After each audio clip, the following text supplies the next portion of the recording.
Iwe donu zomo wa bo wi o wa bere nege kai wa bede ne na. Abe baba bi je ni go ti o mi. Wa labo ni. O ri je me usen. Ikaka mu wa na wo ko bu na to e. Iyo ma ni magba otu.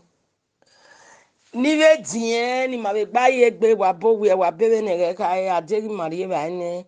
Avec mon salobo, avec mon sanou dazin, avec mon menikao.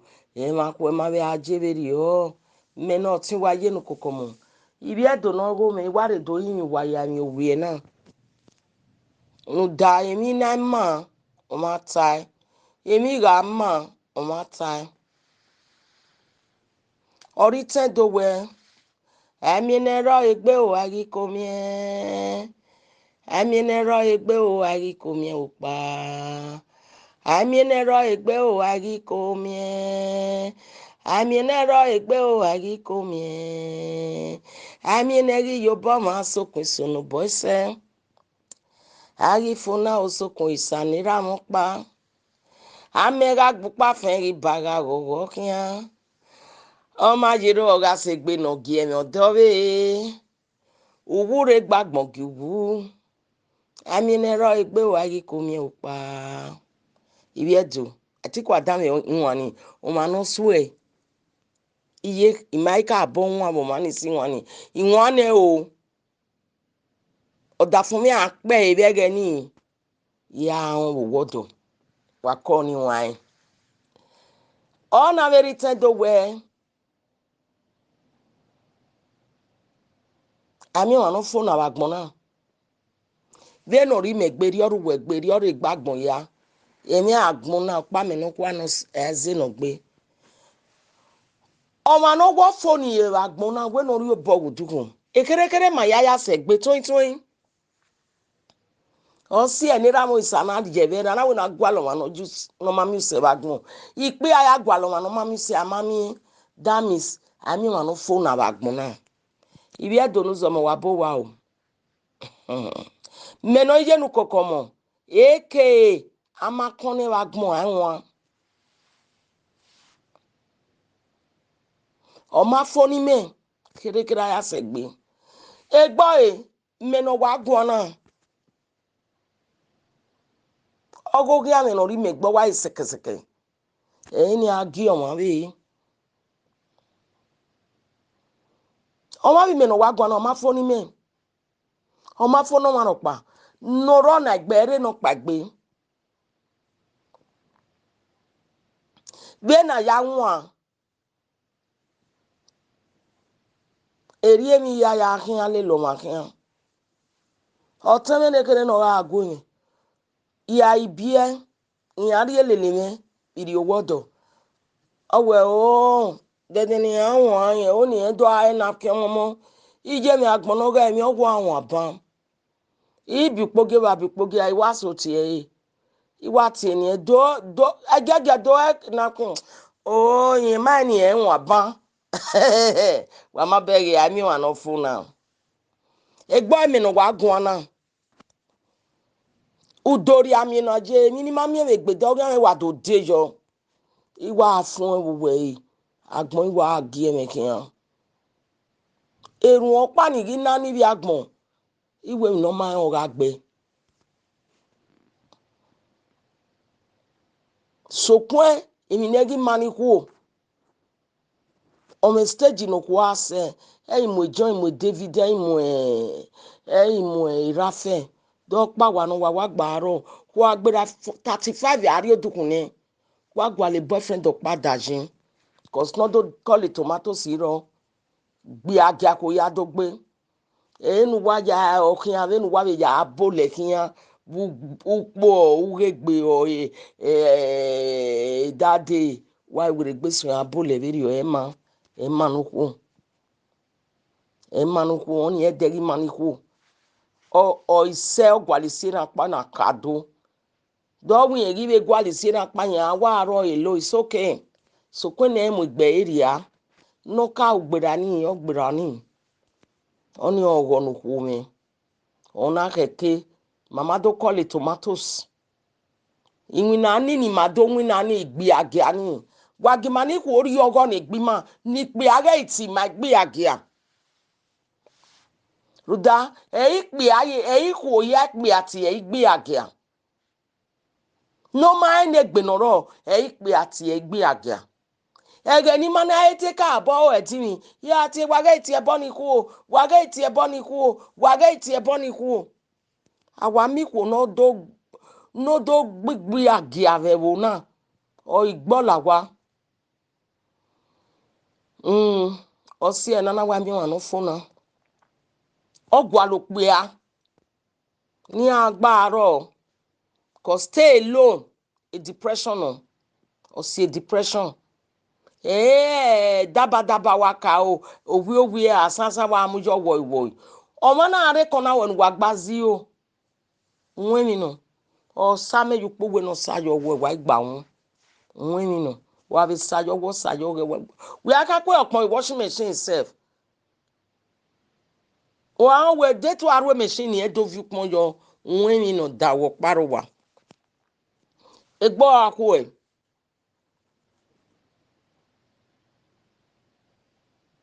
ya ku la wo ye ne o lagun me bi e ku ba egbe nwen no egbo pe ani o ki e yo to o ti wewe oni lagun me bi e ku ba egbe nwen no oni o keke na won pe aba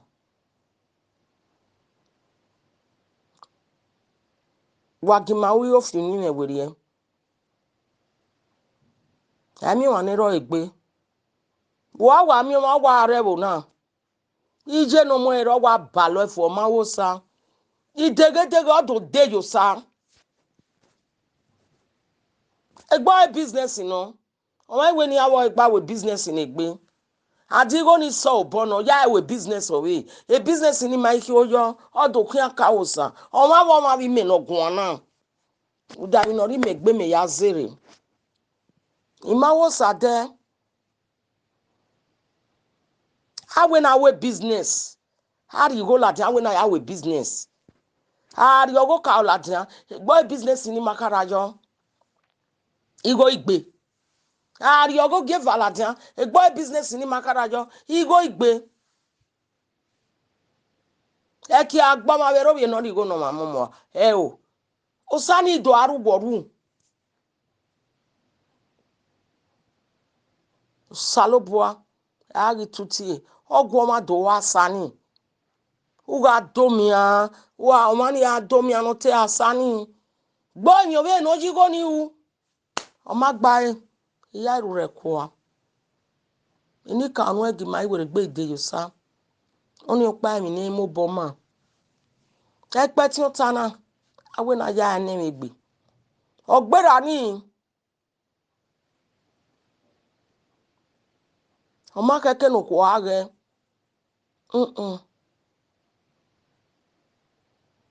keke ko agbera 35 ni 30 go dukun ni o wa mo pepa we no mo kian o ma we no mo kian in situation kana o wa kan we 5 years yo ke le lobe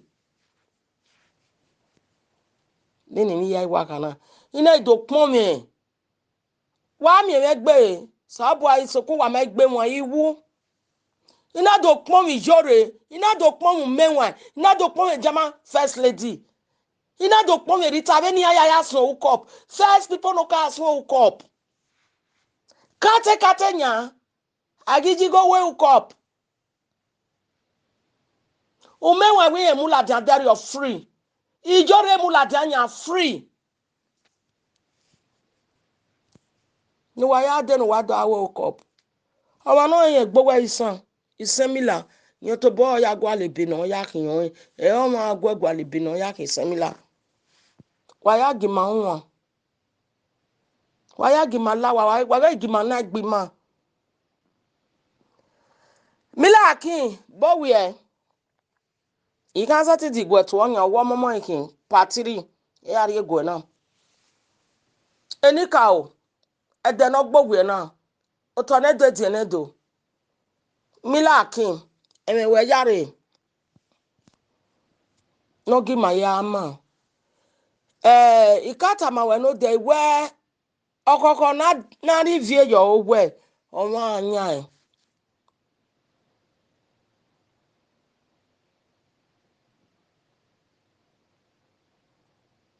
ewe no konwo ya omo anya Mila Akin meno Iyenukokomon eke amakone wagban wa unwe be fi an o abe ni wa ni die ya we ni do no we emi ni we abe man amobo gewe una Mila Akin amobo gewe ugun me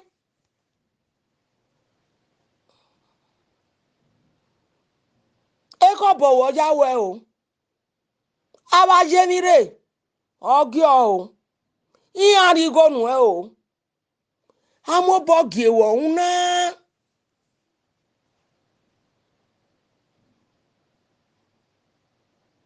ogiewe uma da me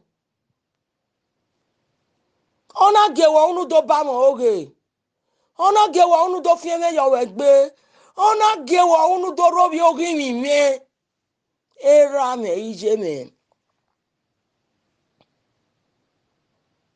nu do robi eme eni nu me jinikin Iyenukokomon Mila Akin emi ma o matai emi ni meta mu wenu po na mu po na ma teme we iwe me do ma no gewe una nu ana ju nwe wa se fa na nu ana wa gugu pan na ha gewe una Mila Akin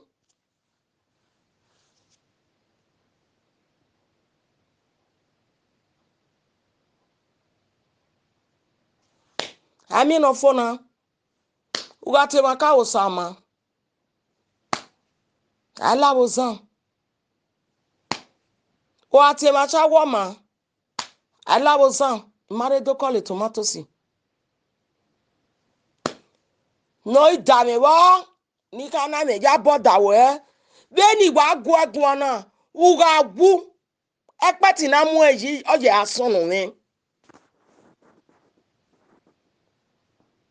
osi eni na tamu wa ekena na beregbe enwe alowo amobo gewo una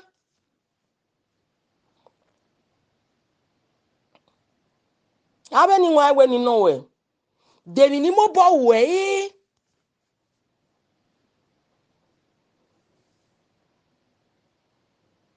ibi bieleka norie 40 yan aladia me midiana 37 mo bo gbogi yan ni 8 e boni bieka 8 ama we Mila Akin doma no mo bo gewo won atosi na ogi obaze mo jiwe no gewo won atosi na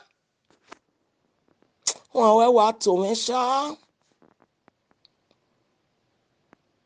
amo bo gewo ogun me na Mila Akin me Iyenukokomon fan of Jemi ogun na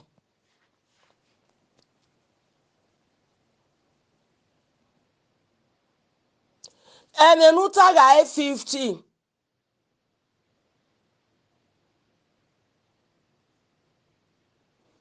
Iyenukokomon fan of Jemi ni opa o e matabo ni ke oge no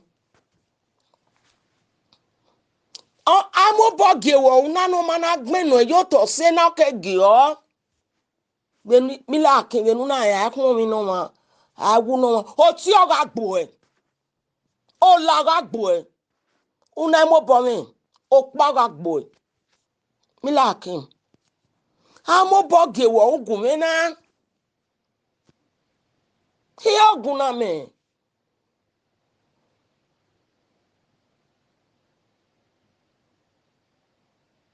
Mila Akin amo bo gewo ogun me iyan gi me ni Iyenukokomon fan of Jemi na eke ama kone wa gbon e won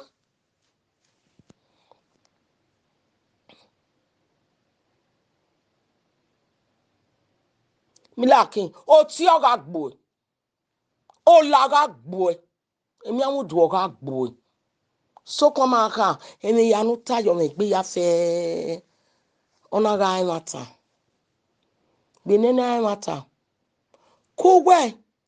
Agate gioma wonvin. Ajogo mozoe. Agiwe gimena.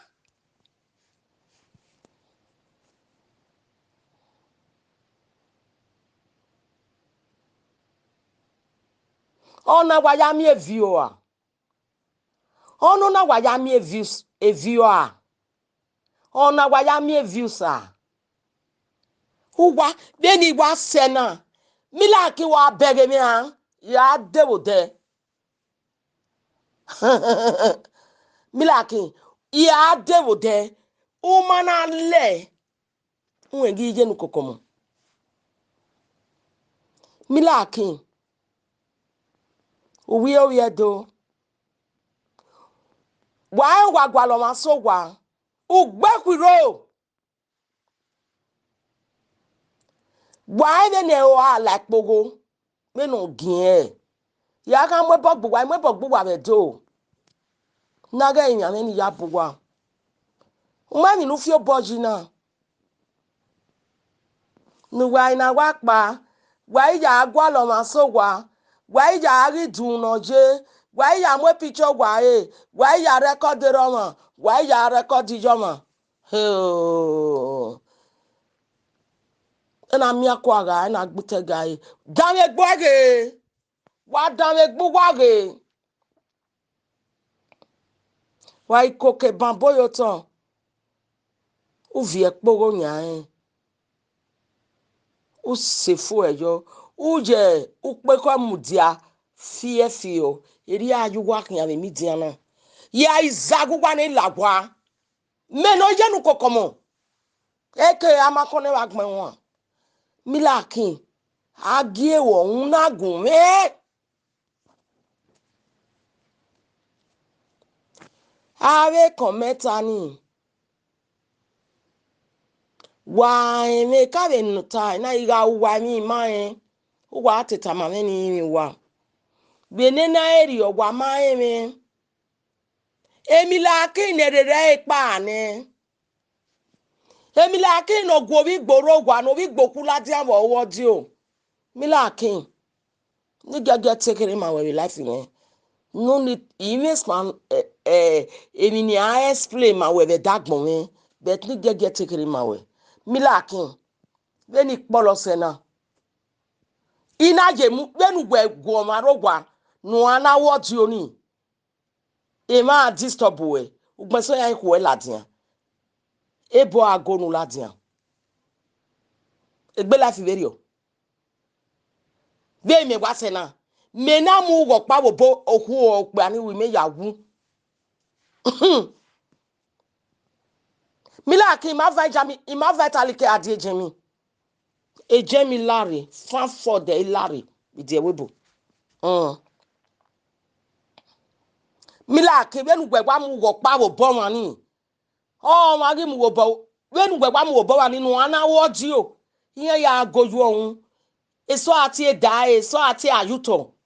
Ima mi na ja me ni ka ya na do tama mewe. Iyan wenu la wo iyan ni JF. Be me sebe jemi. Me iya mu wo pa wo bokpe ani wa mi. Obokpe ya oboko ni wa mi. Iya gbegbe won. Ire mi ya tota Nigeria. Iya alizoko. Izebieba. Iye eni.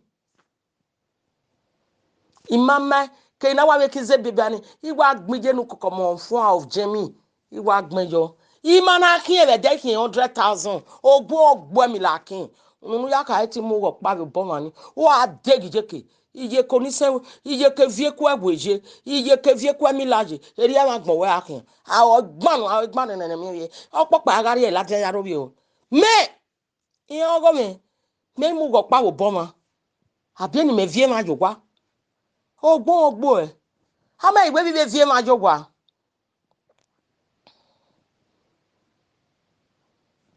Ya ko atekere ma wewo. Ogwanije Mila Akin. Ya swear.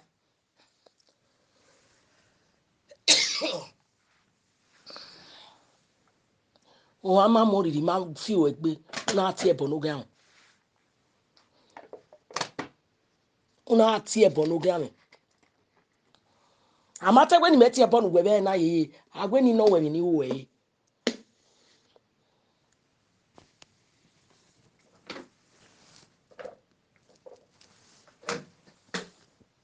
ikama we na wo kokono kon we o ma onyan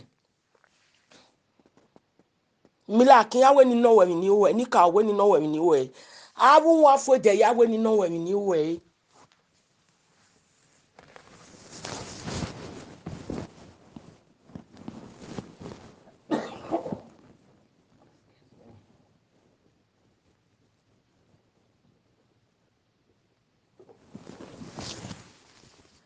abe dede abe diwa no gi diemene ya we ni no we ni wo e ya no jare agbegbe ga ya we ni no we ni wo e ma ni jo gwetu re igie abi gie ya we ni no we ni wo e ma ni kwa ogun ne ya no kwa ogun ne ya we ni no we ni wo e nuna wa etin because audio we can aboane nuna wa etin mu nuere una ya ki ovun wewe ya ni musa go yodo ne ya we ni no we ni we ma ni gbogbegba ni lokun ne ni kwa ku ebo ne ya we ni no we ni we ma ni ya yin kete ne ni via phone ya we ni no we ni we ma ya ni we mami water ne we ni no we ni we ma ya ni we ziza ne we ni no we ni we ya we ni no we ni we o amobo giona gewona hun eri awe ni no we no ki mato boyere o ma no gewo una so unu e Mila Akin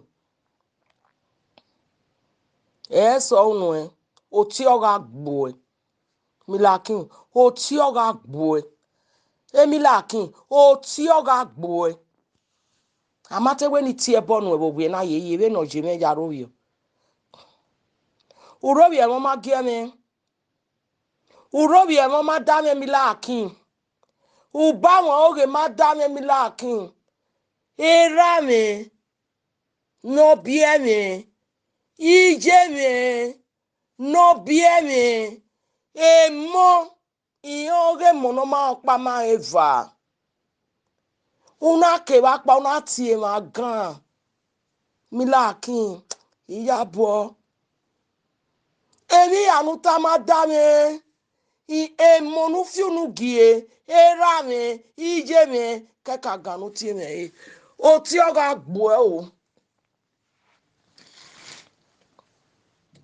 Mila Akin oga ebe nu ya do eni no era me ame no rie we a we ama je ke we ama ije me ame no rie we a we ama je ke we ama iyo go mo no ma pa ma eva na me ni a we ama je ke we ama iga gele agan we ama je ke we ama ye ne na rio o ti o ga gbo Mila Akin ogun o ga gbo ogun aso ga gbo ogun o ga gbo o afu ezu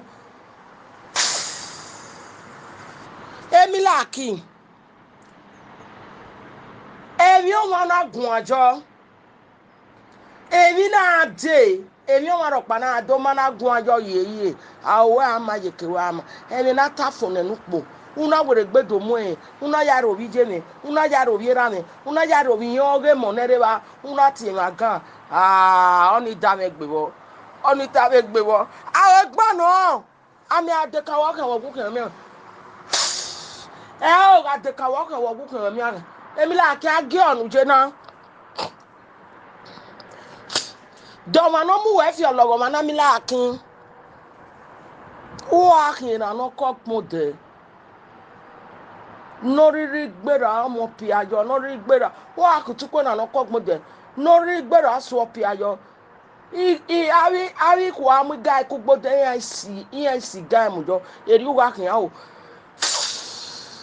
age onu je na Mila Akin awenu Akin anu gbe kan no sense wo aje be gbe kan a gba no Mila Akin awe gba no o ti o ga gbo o ti o ga gbo o ti o ga gbo o ti o ga gbo o ti o ga gbo o ti o ga gbo o ti o ga gbo Mila Akin o laga gbo na imo bo mi o para gbo e o eni ya ga ku nu gbogbo na ni kin Mila Akin una gi mo bo mi o para gbo wo ade mo we gbo to mi na wugu u ga titi kwa wo koro ogwa Akin ogwa pupu emu o laga gbo wo ade mo we gbo to na wugu Mila Akin a gi onu je na da no gi onu na ni go ri enu ọmọ na kwe do body go nu da no gi onu na Mila Akin da no gi onu na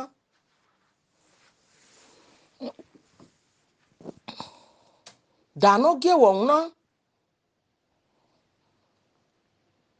emi o 25 of November iri enu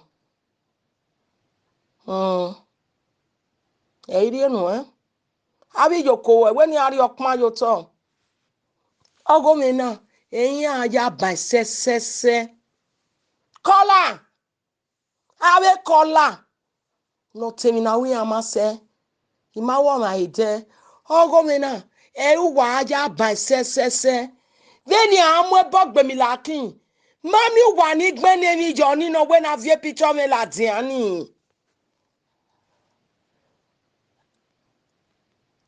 no ma ene de ben wa gbe se no kojo iga bege wa gbon yo toto e wa ibi ma gba ne do unoro nero wonu layin emi na gbon ama egbe u ma gba ne do ni e wa kai u ma ga gele gbanu wa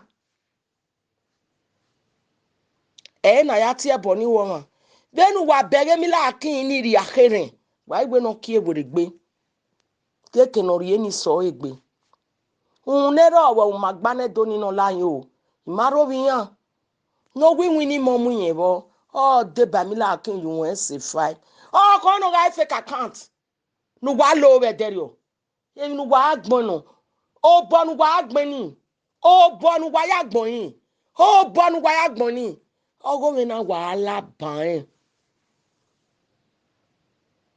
ya nyu wa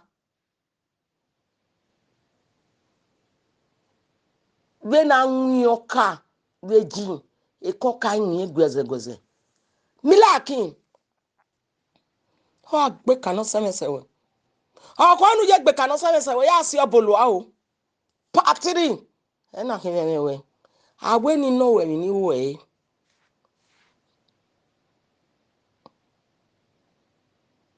Mila Akin awe ni meni Iyenukokomon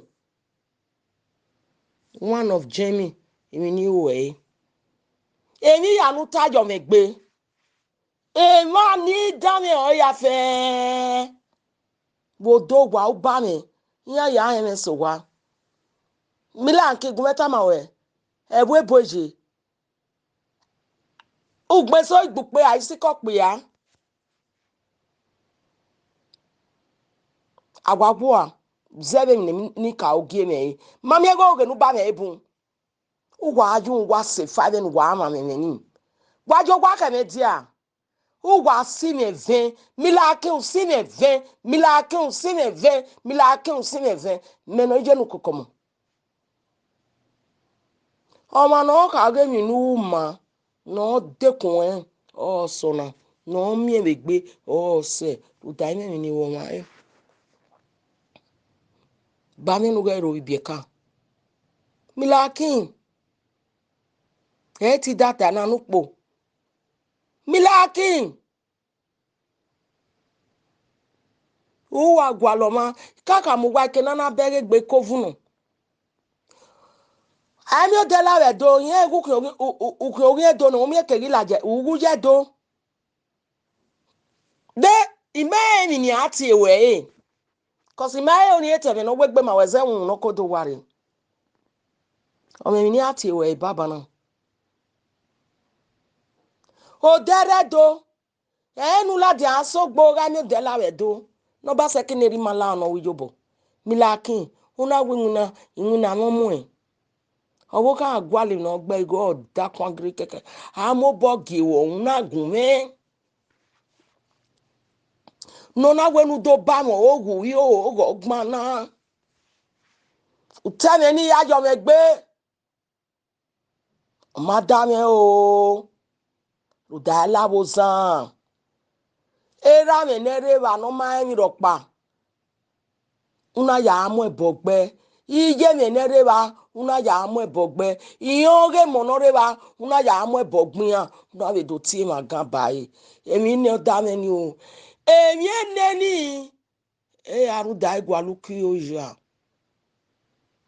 obalo me gbe mi la Akin obalo me gbe o wa to bo gbegbo a wa to bo mi nukun we many tama we na ri ogaje o ti oga gbo mi la Akin o la ga gbo emi amu do ga gbo mi la Akin a o igbanu ebe bo Akin a o igbanu ne me bi mi la Akin a o gbe gbanu ti awu o ma gbanu wa edenu ga ti e bo no gan ni o ma na gbanu wa so woni ga gbele be yo o ma gbere gbe gbanu wa o ma gbani ikwe ki ya ri eki e gbani aya kekire